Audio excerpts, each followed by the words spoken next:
징크스도 공격수도 씹어먹은 김민재, 아까운 골 기회가 무산됐던 이재성, 두 선수의 코리안 더비 후토크 해보겠습니다. 안녕하세요. 자, 이번 주말 현재까지는 한국 선수들의 활약에 정말 뽕이 찹니다. 주목을 부를 수밖에 없는데요. 먼저 아시안게임 득점왕 정우영, 슈투트가르트로 돌아가자마자 투입 5분 만에 도움을 기록했습니다. 울버햄턴의 황희찬은 1일 도움과 퇴장 유도를 했고요. 파리 생제르맹의 이강인은 기점 패스를 했고 주전으로 자리 잡을 가능성을 보여줬습니다. 심지어 독일 2부의 베헨 비스바덴이라는 팀에 있는 유망주 이현주가 골을 넣기까지 했거든요. 그 중에서도 하이라이트, 코리안 더비 두 선수가 맞붙은 경기 얘기를 해야겠죠? 지금부터 시작해 보겠습니다. 한국 시간 22일 새벽 독일 마인츠의 메바 아레나에서 열린 경기였고요. 분데스리가 8라운드였습니다.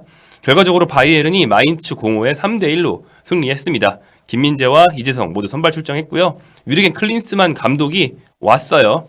전부터 예고되어 있었던 일정이죠. 원래는 지난번 A매치 하기 전에 독일부터 가서 김민재를 보고 하겠다 이렇게 얘기를 했었는데 한국에서 좀 반발이 있으니까 독일 일정을 취소하고 K리그 보러 왔던 거거든요. 이번에 미뤄뒀던 독일 일정을 기어코 갔습니다. 어떤 바이에른의 귀빈이라고도 할 수 있겠죠. 클린스만 감독과 김민재, 감독과 이재성을 번갈아 잡아주는 현지 중계 카메라가 상당히 재밌었습니다. 경기 요약해 볼게요. 이 경기를 앞두고 분데스리가 상위권에 레버쿠젠, 슈투트가르트, 도르트문트, 라이프치히 등이 다 승리를 한 상황이었습니다. 그 뒤에 바이에른이 경기를 했기 때문에 만약에 승리를 놓친다면 한 5위까지 떨어질 수 있었거든요. 하지만 결과적으로는 승리하면서 3위로 원래 순위를 유지했습니다. 반면 마인츠는 비상입니다. 전에 2무 5패였는데 지금 2무 6패가 됐거든요. 이 다음날 경기하는 최하위 쾰른이 만약에 승리를 따낸다면 마인츠가 꼴찌가 될 수도 있는 굉장히 큰 위기입니다. 이날 경기에는 전반 11분 바이에른의 우월한 결정력에서 추가 기울기 시작했습니다. 이지성의 크로스를 김민재가 끝냈어요. 크로스 자체는 좋았는데 김민재가 잘 수비를 했어요. 그 다음에 바이에른이 곧장 속공에 나섰습니다. 이때 마인츠가 중원에서 끊어내는데 실패해서 바이에른이 상대의 문전까지 공을 운반할 수 있었고요. 자네가 드리블을 해서 올라가다가 내준 공을 코망이 마무리했습니다. 코망의 결정력이 돋보이는 정확한 오른발 슛이 있었고요. 전반 13분에는 마인츠의 반격이 있었는데 이지성이 했습니다. 이지성이 콘라트 라이머 앞으로 빠져 들어가면서 하는 절묘한 헤딩슛을 날렸는데 이게 울라이 골키퍼 손 맞고 골대 맞고 또 못 맞고 무산됐어요. 굉장히 아쉬운 그런 상황이었다고 할 수 있겠고요. 하지만 바이에른이 마인츠에 좋은 공격이 있었다고 해서 밀리는 게 아니고 다시 한번 골을 추가하면서 2골 차로 앞서갑니다.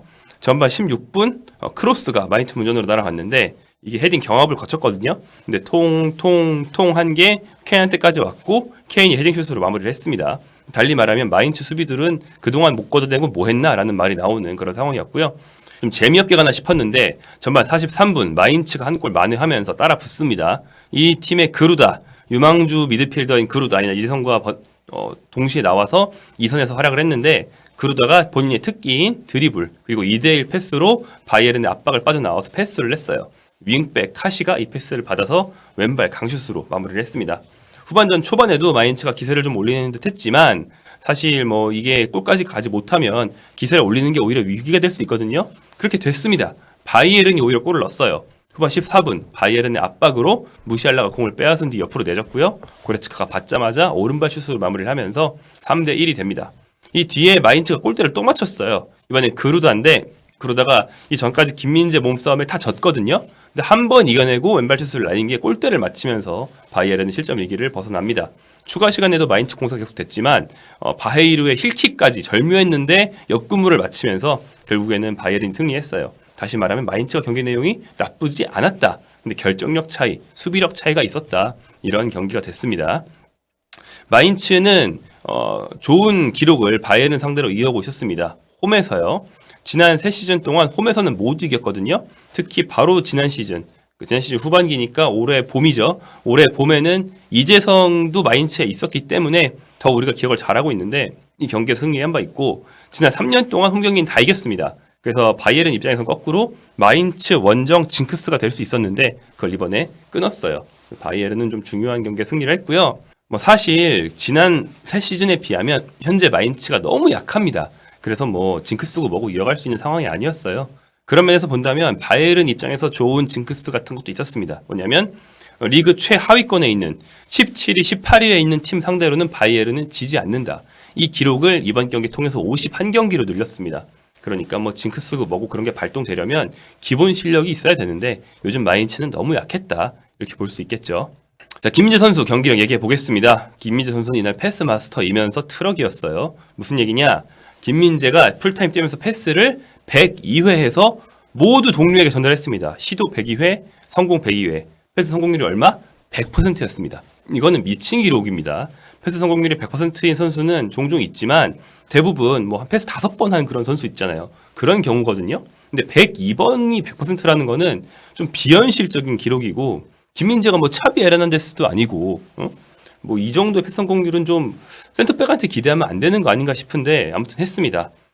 정확한 패스 횟수를 놓고 보면요. 팀 내 2위가 요주와 키미히인데 가면 갈수록 키미 패스가 줄어들고 김민재 패스가 올라간 양상이 보이고 있죠. 키미가 65회. 이것도 많이 한 편이지만 김민재에 비하면 3분의 2에 불과했습니다. 그렇다면 마인츠에서 패스를 제일 많이 한 선수는 누굴까요? 슈테판 벨이었는데요. 31회였어요. 김민재의 3분의 1도 안 됩니다. 자, 그렇다면 김민재가 뒤에서 쉬운 패스만 왔다 갔다 하면서 이거 스텝만 뻥튀기 했느냐? 그렇지 않았습니다. 김민재 보시면 아시죠? 뭐 그렇게 안전한 패스만 고집하는 게 아니고 조금 과감한 패스도 하고 팀의 공격 템포를 푸시하기 위해서 전방으로 패스를 주잖아요.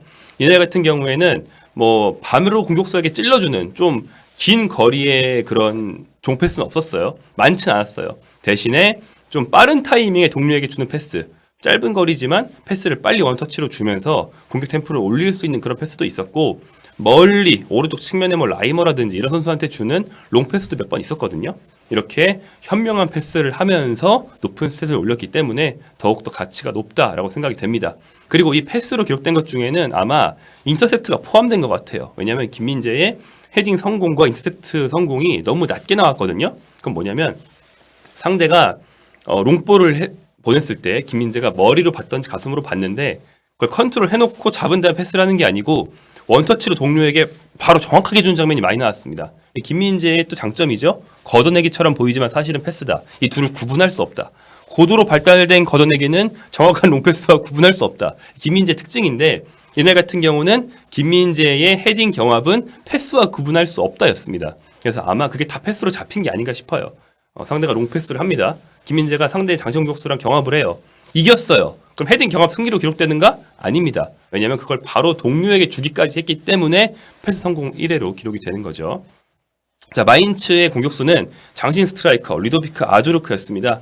이 선수 이름을 우리가 자주 얘기했던 것은 올해죠. 올해 1월 마인츠가 조규성을 영입하려고 러브콜을 몇 번 했으나 결국 무산됐을 때 그 대체로 급히 산 선수였기 때문입니다. 아조르크는 근데 이미 빅리그 말석에 있는 프랑스 리그에서 좀 잘했던 선수이기 때문에 지난 시즌 후반기에 마인츠 와서 괜찮게 했어요. 이번 시즌 활약이 기대됐는데 현재까지 한 골에 그치고 있거든요. 컨디션이 떨어진 아조르크는 김민재의 상대가 되지 않았습니다.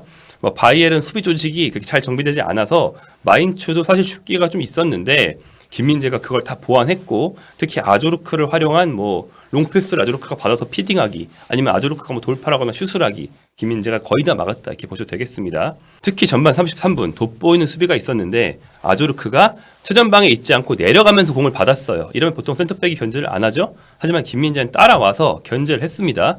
백태클이지만 반칙 없이 공을 싹 빼냈고요.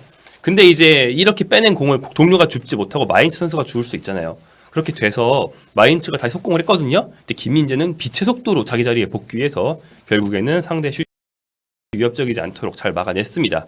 또 후반 8분에도 비슷한 장면이 있었는데 김민재가 올라가서 아조르크가 공을 받을 때 등 뒤에서 이제 저지를 했거든요. 근데 김민재가 밀어서 아조르크를 저지한 듯 보였지만 반칙이 안 불렸어요. 왜냐? 잘 보면 김민재가 발을 아조르크 발 앞으로 쏙 집어넣어서 공만 톡 쳐서 빼내는 굉장히 세련된 수비를 해냈습니다. 그렇기 때문에 아조르크는 넘어졌지만 공을 싹 건드렸고 클린한 수비였던 거죠.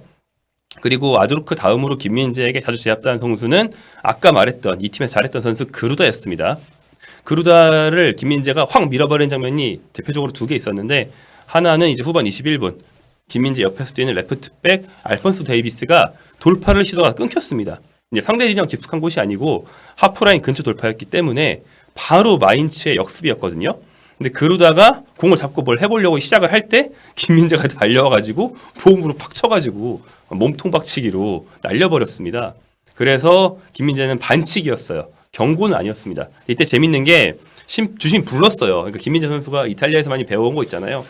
막 이런 제스처 막 하면서 경고 아닌데라고 하려고 하는데 주심이 경고가 아니고 가서 좀 일으켜 줘라 이런 식의 말을 한 것 같아요. 김민재 선수가 가서 그루다를 탁탁 치면서 굉장히 친절하게 여러 마디로 이제 위로해주고 또 사과를 하고 일으켜주는 그런 모습이 있었습니다. 이게 좀 재밌었고요. 그리고 후반 31분에는 이번엔 데이비스의 배후 그루다가 침투하면서 오른쪽 측면에서 크로스를 올릴 수 있는 상황이었는데 김민재가 달려오면서 그냥 어깨 싸움을 해버렸습니다. 그런데 이거는 진짜 김민재라는 8톤 트럭에 받친 그루다에 가까웠어요. 그루다가 진짜 날아갔습니다. 무슨 스포츠 만화에 보면 나오는 피구왕 통키에 공 맞은 선수 날아가고 블루록 이런 축구 만화에서 몸싸움하다가 튕겨서 몇 미터 날아가고 이런 거 있잖아요. 만화처럼 날아갔습니다. 그래서 그루다는 김민재 몸싸움에 원래 계속 당하고 있었는데 아까 말씀드렸던 골대를 맞힌 장면 한 번 김민재를 이겨내더라고요. 그 외에는 김민재가 거의 제압을 했다. 이렇게 김민재는 수비와 빌드업 양면에서 진짜 엄청난 비중을 보여줬고요. 빼먹은 얘기가 있네요. 이날 자칫 잘못하면 김민재 파트너로 부나사르가 뛸 뻔했거든요. 그 김민재의 파트너로 뛰어왔던 더리우트 원래 부상이었고 우파메카노 그 다음에 부상으로 빠졌고 전문 센터백 셋 중에서 김민재만 남았었죠. 그래서 김민재 파트너로 마즈라이를 쓰고 싶었는데 원래 풀백입니다. 마즈라이 선수가 독실한 무슬림이고 해서 최근에 그 국제 분쟁에 대해서 좀 강경한 발언을 했다가 징계 위기에 있고 이날은 못 뛰었어요. 그래서 마즈라이까지 못 뛸 경우에는 진짜 유망주 풀백인 부나사르가 파트너가 되는 거 아니냐 이런 우려가 있었는데 천만 다행히도 더리우트가 한 달 만에 부상 복귀를 해내면서 김민재 옆에서 뛰었습니다. 김민재는 진짜 완전 독박 쓸 수 있었는데 그 신세는 면했다. 이런 점이 좀 다행인 경기였습니다. 이재성 선수 얘기를 해야죠. 이재성 선수 얘기는 김민재만큼 길게 하긴 힘듭니다. 일단 출장 시간이 짧고 팀이 점유율이 낮았고 공을 또 적게 잡았으니까 그래도 최대한 자세하게 해드려보면 이재성 선수의 특기인 전방 압박으로 효과를 본 장면들이 있었습니다. 특히 전반 10분 이재성이 특기인 그 압박이 바이에른 수비의 패스 미스를 유발했어요. 울라이 골키퍼 쪽에서 공이 나올 때 울라이는 노이어가 아니죠? 압박하면 당하거든요. 이재성이 막 압박하면서 상대의 실수를 유발했고 패스 연결 후에 마인츠 동료인 다코스타의 슛이 빗나갔습니다. 이렇게 이재성의 압박이 득점 기회로 이어지는 장면이 있었고요. 또 아까 말씀드린 것처럼 선제골 상황에서 이재성이 좋은 플레이를 사실 했는데 이재성이 크로스는 좋았는데 아조르크가 헤딩슛을 하기 전에 김민재가 머리를 걷어냈기 때문에 오히려 바이에른의 속공이 나오면서 바이에른이 득점을 했다. 그래서 간접적으로 이재성 대 김민재 대결이 벌어진 그런 셈이었고요. 그리고 이재성이 아까 말씀드린 것처럼 본인의 헤딩슛이 울라이 손 맞고 골포스트 맞고 또 울라이 못 맞고 안 들어가는 굉장히 아까운 슛이 하나 있었습니다. 골을 추가할 수 있었는데 좀 아쉽게 됐죠. 김민재만큼 할 말이 많기에는 후반 18분 빠졌기 때문에 별로 플레이가 좀 적었지만 고군분투했고요. 이재성 선수가 공을 잡았을 때 또 공이 없을 때 오프더볼도 상당히 날카로웠습니다. 그 얘기도 해야죠. 팀의 득점 상황에서 이재성이 오프더볼이 좋았습니다. 그래서 그루다가 카시에게 패스해서 득점을 할 때 이재성이 좋은 위치로 빠져들어가면서 마치 그루다의 패스를 내가 받을 듯이 미끼가 된다고 하죠. 더미 움직임이라고 하죠. 더미 움직임을 보여줍니다.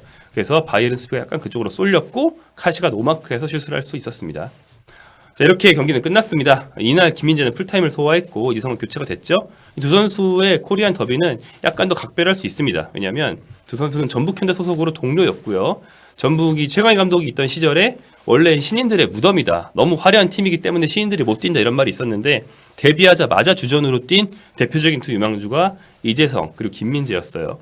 그리고 이재성도 영플레이어 상을 탔고 시간이 흘러서 이재성이 MVP를 타던 해에 김민재가 데뷔하고 영플레이어 상을 탑니다. 두 선수가 나란히 이렇게 트로피를 들고 사진을 찍는 자리에 제가 있었던 기억이 나거든요. 그런 두 선수가 드디어 분데스리가에서 코리안 더비를 가졌습니다.